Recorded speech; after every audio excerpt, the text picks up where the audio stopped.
In the quiet town of Castlebar, County Mayo, 1925, Charles Haughey was born into modest surroundings. Ireland was still young, its independence raw and its future uncertain. The streets were lined with stone cottages and the echoes of civil war. Haughey's early years were shaped by migration. His family moved to Dublin, seeking opportunity in a city still rebuilding itself from revolution.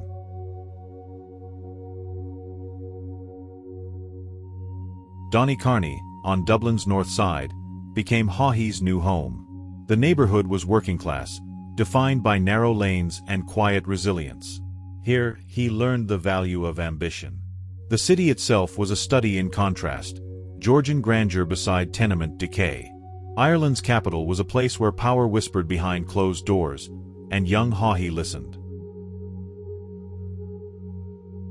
Haughey's intellect was sharp, his ambition sharper. He studied commerce and law at University College Dublin, mastering the language of power.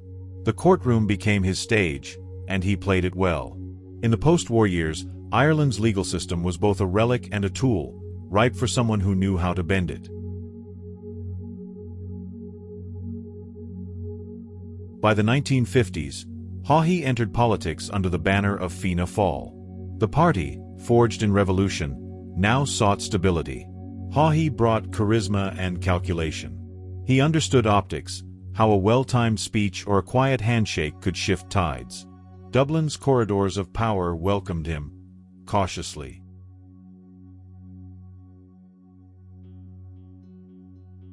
In 1961, Haughey became Minister for Justice. His office was austere, mahogany desk, leather-bound files, and a single lamp casting long shadows. He was efficient, decisive, and unafraid to centralize control. Ireland was changing, and Haughey positioned himself as its architect.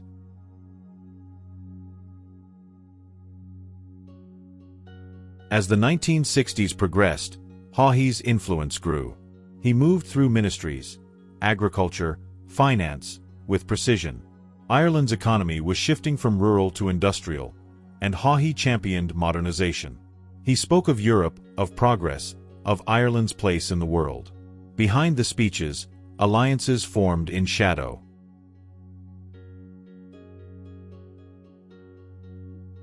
Haughey cultivated an image: tailored suits, confident stride, a man of vision. Yet his persona was layered, part statesman, part enigma. He was admired and feared, often in equal measure. Ireland's press began to take notice, though few could penetrate the mask.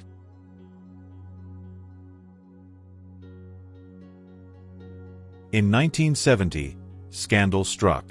Haughey was implicated in the arms crisis, accused of involvement in illegal arms importation for northern nationalists. Though acquitted, the event marked him.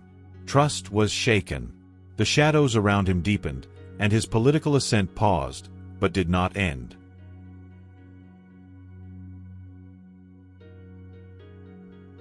By 1979, Haughey returned as Taoiseach.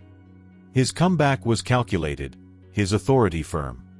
Ireland faced economic hardship, and he called for austerity with style. He spoke of sacrifice, while living lavishly. The contradictions began to surface, but for now, the nation listened.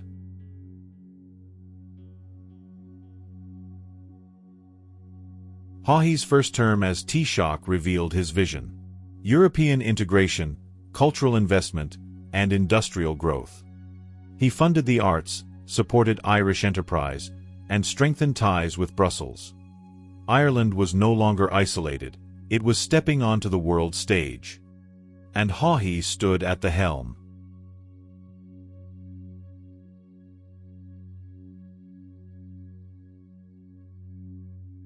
Leinster House, seat of Irish power, became Haughey's domain. Inside its Georgian walls, decisions were made with precision and secrecy. His leadership style was unapologetically autocratic. Ministers feared his wrath, admired his intellect. Ireland's future was shaped in rooms where curtains stayed drawn and voices rarely rose.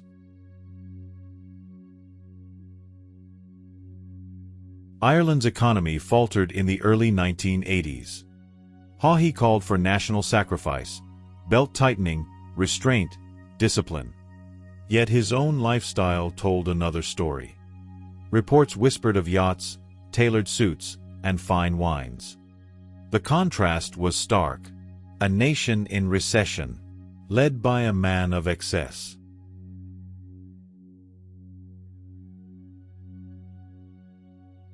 Haughey saw Ireland's salvation in Europe.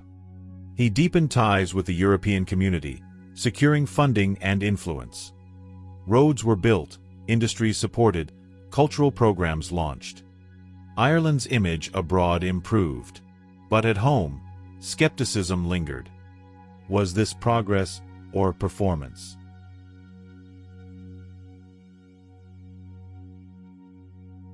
Despite economic strain, Haughey invested in culture. He funded artists, restored historic buildings, and supported Irish language initiatives. The arts flourished under his watch. Some called it visionary. Others saw it as vanity. Either way, Ireland's cultural renaissance bore his signature.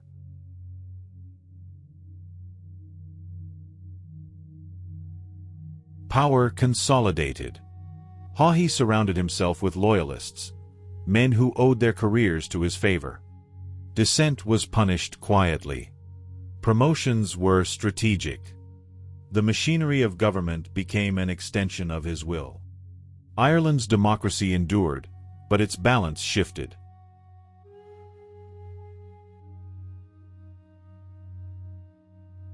Abbeville, Haughey's private estate, became a symbol of his duality. Behind its gates lay opulence, manicured gardens, imported furnishings, and a wine cellar fit for royalty. It was a world apart from the austerity he preached. The estate whispered of secrets, of wealth unexplained. Visitors described a place of quiet grandeur, where power and privilege seemed to hang in the air. Yet, for all its beauty, Abbeville carried an unease, a reminder of the contradictions that defined Haughey himself. It was a refuge from scrutiny, a fortress of ambition, and ultimately, a monument to the blurred line between public duty and private indulgence.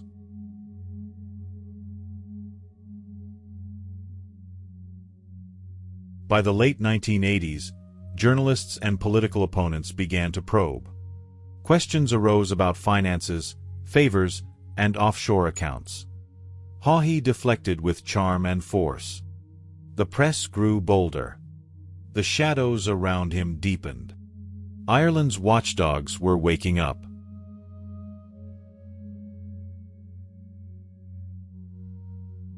In 1989, Haughey returned as Taoiseach once more. His grip was firm, but cracks showed. Coalition politics forced compromise. Scandals loomed. The economy improved, but trust eroded.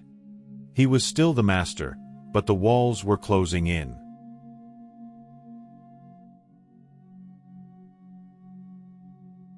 As the 1990s began, investigations intensified. The McCracken and Moriarty tribunals uncovered layers of financial impropriety. Secret accounts, undeclared gifts, and a lifestyle funded by favors. The revelations stunned the nation. Haughey's legacy was no longer just political, it was personal.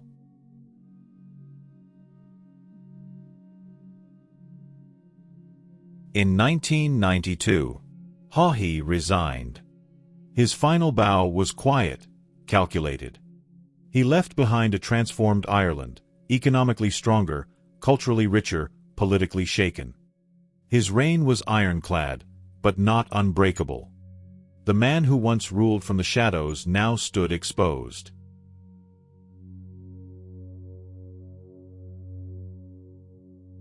After his resignation, Haughey retreated to Abbeville, his private estate in Kinsealy.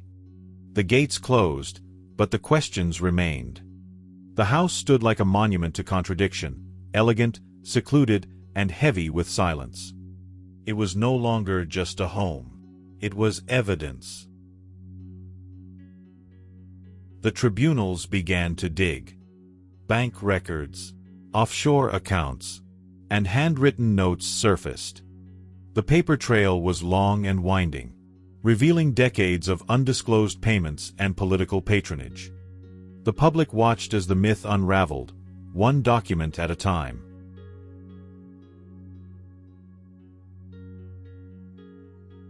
For years, many had known, or suspected. But few had spoken.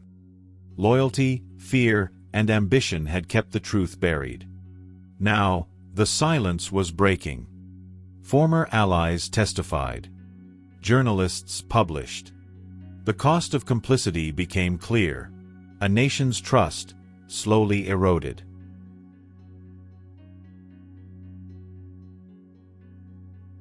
The revelations shocked Ireland. Citizens who had tightened their belts during austerity now saw the double standard. The man who had asked for sacrifice had lived in luxury. The betrayal was not just financial, it was moral. The damage ran deep.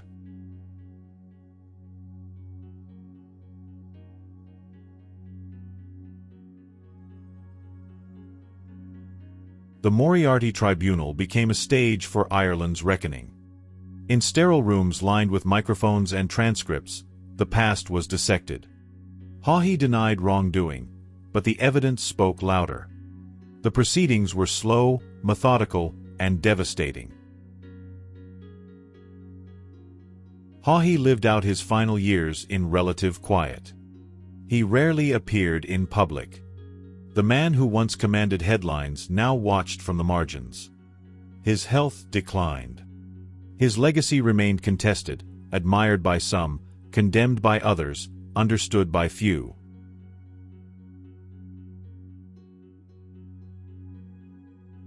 When Haughey died in 2006, Ireland paused. Tributes poured in, some reverent, others restrained. He was remembered as a patriot, a rogue, a visionary, a cautionary tale. His funeral was state-sanctioned, but the nation's feelings were far from unified.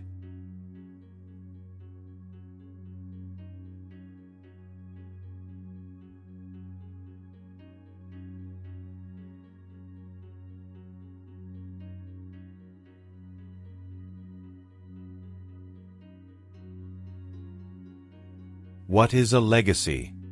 For Haughey, it is a paradox. He modernized Ireland, yet undermined its trust.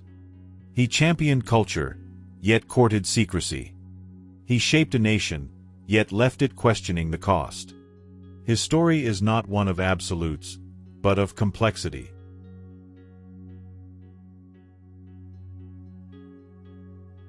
In the years since, Ireland has changed. New leaders, new scandals, new reckonings. But the lessons of Haughey's era linger. Transparency, accountability, and the dangers of unchecked power remain central to the national conversation. The past is not past, it is prologue.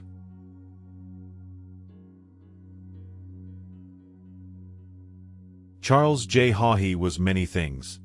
Brilliant, flawed, ambitious, enigmatic. He left behind roads, policies, and questions. His shadow still falls across Irish politics, not as a warning or a tribute, but as a reminder. Power reveals, and power conceals, and history remembers both.